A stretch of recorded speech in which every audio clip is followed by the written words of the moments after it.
Good evening and welcome to the Pope Paul VI Learning Resource Center at the Catholic University of Eastern Africa here in Nairobi. My name is Eric Latif of Spice FM and KTN News. And I'm Yvonne Okwara of Citizen Television. Welcome to the second of two presidential debates between the four presidential candidates cleared to run for president in the forthcoming election. This is the last of 6 national televised debates organized through a joint media presidential debates initiative, bringing together literally the entire Kenyan media fraternity. The candidates participating in the debate tonight have agreed to the rules and guidelines requiring them to conduct themselves with utmost decorum, address each other with respect, and extend honor to viewers watching this debate live across all of Kenya's broadcast media platforms. The candidates in the debate have also agreed to observe the highest standards of ethics in their conduct on the debate platform. The candidates are not permitted to carry or refer to their mobile phones or to wear any listening devices, including earphones. Medically recommended hearing aids are exempt from this rule. But luckily, we have confirmed that none of the candidates is on a hearing aid.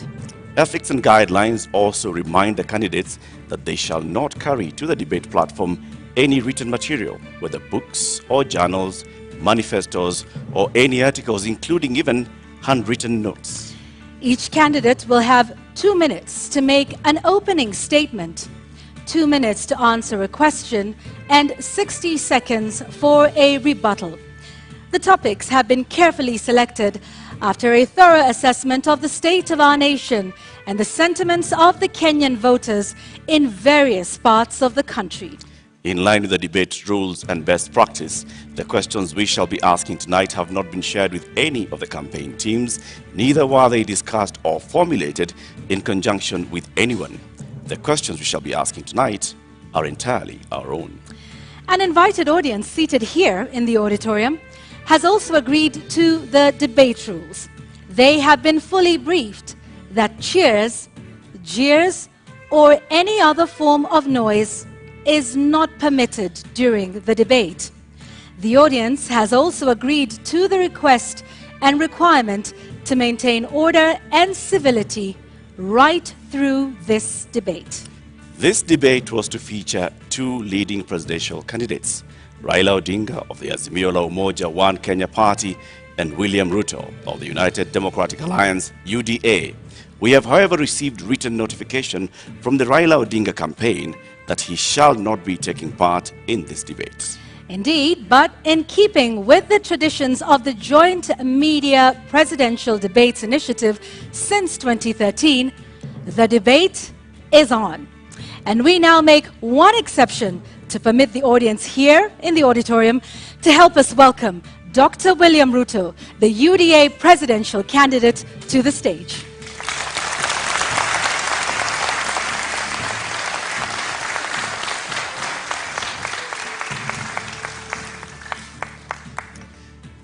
Your Excellency Deputy President, Honorable Ruto, thank you very much for honoring Kenyans with this appearance.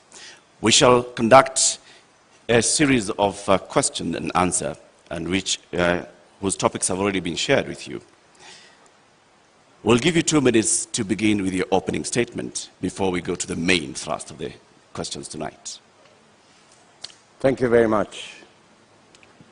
William Ruto, a husband, to my dear wife Rachel, who is in this audience, a father, to my children who are also joining me this evening in this debate, the sitting Deputy President of Kenya, a presidential candidate in this election, and I have come here to participate in this debate because I have presented myself as a presidential candidate, knowing very well where our country is. We are a country that we have 10 million citizens who have no access to credit in the micro and small enterprise sector. And I believe I am the candidate with a plan to be able to get Kenya to the next level. Thank you, Honorable Ruto, for your opening statement. Let's get right into the first topic of discussion here tonight, and that is the cost of living, something that many Kenyans are concerned about tonight. At the moment, Honorable Ruto, we currently have 3 subsidies in place on fuel, on unga, on fertilizer, all aimed at dealing with the cost of living. Do you believe that subsidies are the way to go and are the right approach at this moment to deal with this issue? I believe that subsidies can alleviate the problem to an extent, especially when we find ourselves in the situation where we are. My position is that we find ourselves at this port because there are certain things we didn't do right. We had a Big Four plan because we foresaw this situation. We were here in 2017. We decided then that it is proper to formulate a plan that included matters food security. If you look at the 4 pillars of the Big Four plan, one of them was agriculture and food security and nutrition. Unfortunately, that plan fell apart. It was actually sabotaged. So we find ourselves in this space because, one, we didn't capitalize our agricultural sector. We actually removed the fertilizer subsidy program that existed, which we just reinstated, I think, 3 months ago. Why did we withdraw it in the first place? Because to deal with the cost of living, you just have to increase agricultural productivity. And to increase agricultural productivity, you need to do 3 things. Number 1, make sure farmers have access to inputs, fertilizer, seeds, pesticides. Make sure the farmers have